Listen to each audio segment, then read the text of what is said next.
بسم الله الرحمن الرحيم الحمد لله والصلاة والسلام على رسول الله أما بعد السلام عليكم ورحمة الله وبركاته hurmatli ustozlar va qarindoshlar, bugungi tafsir darsimiz Baqara surasi 253 oyatdan 257 oyatgacha. أعوذ بالله من الشيطان الرجيم بسم الله الرحمن الرحيم تلك الرسل فضلنا بعضهم على بعض منهم من كلم الله ورفع بعضهم درجات وآتينا عيسى ابن مريم البينات وأيدناه بروح القدس ولو شاء الله ما اقتتل الذين من بعدهم من بعد ما جاءتهم البينات ولكن اختلفوا فمنهم من آمن ومنهم من كفر ولو شاء الله ما اقتتلوا ولكن الله يفعل ما يريد. Yuqorida tilovat qilingan oyatning qisqacha tarjimasi. Biz yuqorqi oyatlarda, ilgirki oyatlarda tilga ilib o'tgan shu elchilar, ularning ba'zisidan ba'zisini ustun qildik, fazilatli qildik. Ya'ni vahiyda agashkuchilarning ko'pligi darajalarning ustunligi bilan bir-biridan fazilatli qildik.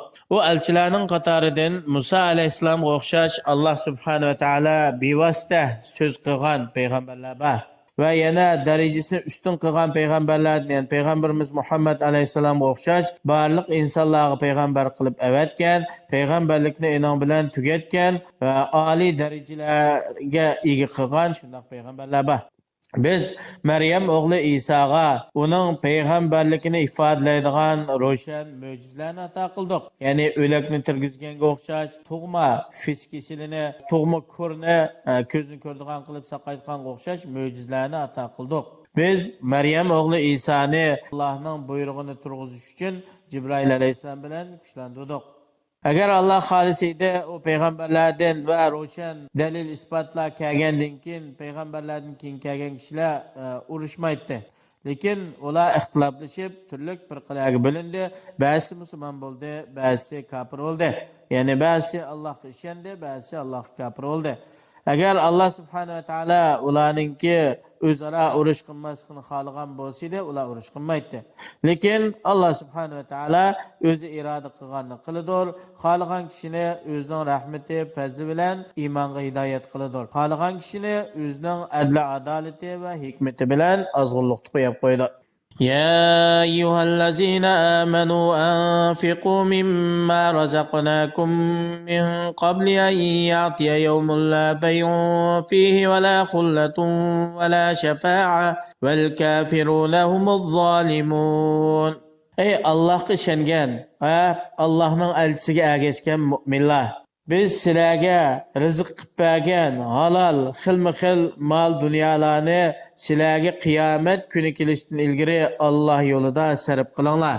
Chunki bu qiyomat kuni deganda inson o'ziga foydali bo'lganini kasb qilay deydigan bu yerda so'd-sitiq bo'lmaydi. Shundaqlar bir qiyinchilik vaqtimda menga bir foydasi bo'lsin deydigan, sadaq qiladigan bunday ishlar bo'lmaydi qiyomat kuni. Ve şundaqlar insonga yetadigan biroz ziyonni yo'q qiladigan yoki insonga bir foyda manfaat yetkazadigan bir vositachimi bo'lmaydi.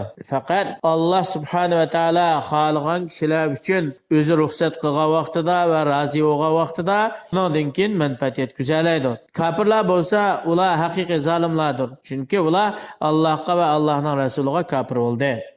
الله لا إله إلا هو الحي القيوم لا تأخذه سنة ولا نوم له ما في السماوات وما في الأرض من ذا الذي يشفع عنده إلا بإذنه يعلم ما بين أيديهم وما خلفهم ولا يحيطون بشيء من علمه إلا بما شاء وسع كرسيه السماوات والأرض ولا يعوده حفظهما وهو العلي العظيم.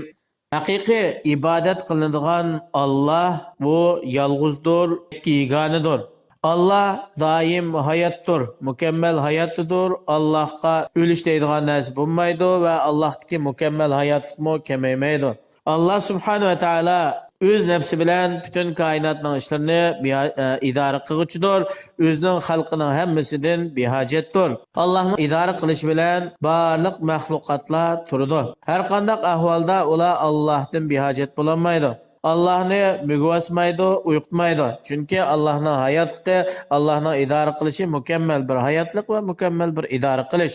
Asman ve zemindeki her kandak neyse yalğız Allah'ın mülküdür. Allah'ın huzurida hiç kandak bir adam, yani bir adam için bir şefaat kılıp televilişka ega olanmaydı. Fakat Allah ruhsat kılgandan keyin, Allah razı olgandan keyin bu hukuka erişelaydı. Allah subhanahu ve taala ilgiri yüz berib o'tib ketib bo'lgan ishlarning hammasini biladi va yuz bermagan kelgusida bo'ladigan ishlarning hammasini biladi. Allohning ilmini hech kim bilolmaydi. Faqat Allah subhanahu ve taala o'z bandalaridan bildirishni xohlagan kishilar buni bilalaydi. Allohninki ilmi yoki Allohning kursisi bu osmon, zamin hammani o'z ichiga oldi. Osmon, zaminning shundoq katta buyuk bo'lmoqligi bilan Allohning kursisining oldida bu osmon, zamin degan bir oddiy bir narsa bo'lib qoldi.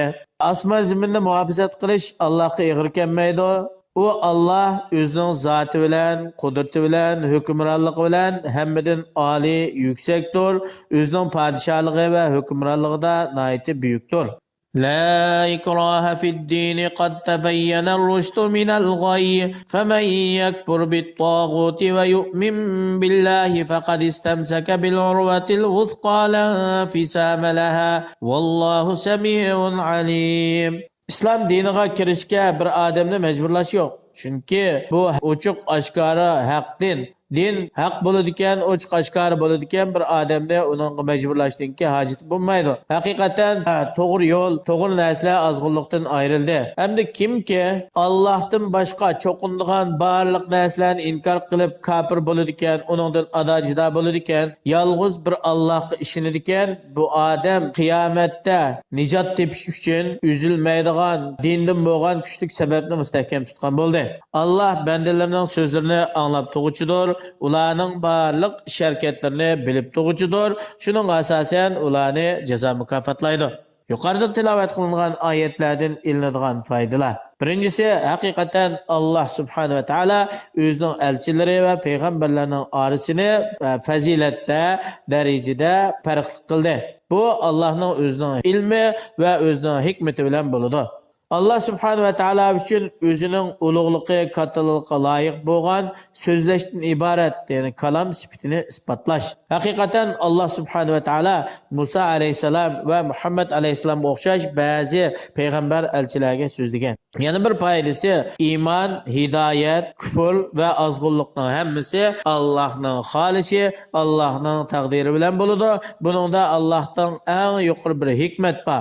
Alloh xohlagan xalqning hammasini hidoyat qilishni xohlagan bo'lsa, hammasi mu'min bo'lib ketdi yershardik insonlarningki. Ammo Alloh subhanahu va taolo ularning o'rtasini ayirish, haqiqiy mu'minlarni ayirish uchun ularni Alloh o'zi xohlaganini hidoyat qildi, xohlaganlari o'ziniki gumrohlikda qoldi. Ayetel Kursi, yani Allahu la ilahe illahu hayyul qayyum degan bu Ayetel Kursi, bu ayet Allah'ın kitabidagi eng ulug' katta ayetdir. Nima uchun desa, bu oyatning o'z ichiga olgan sifatlardan Allohning Rabblik sifati, ilohlik sifati va yana payg'ambar alayhisolamning ba'zi sifatlari bayon qilingan bu oyatning orasida. Chunki bu eng ulug' oyat hisoblanadi. Hamda islom diniga ergashish, islom diniga kirish bo'lsa, insonning o'zining roziligi qabul qilishi bilan bo'lish kerak. Allohning dinida majburlash yo'q. İnsanda aql parasat bo'ladi ekan, haqni to'laydi ekan, haqiqat oshkor bo'lgan ekan, cho'qim ozg'unlikni tashlab haqiqatga ergashadi. Buningga majburlashdan kerak bo'lmaydi.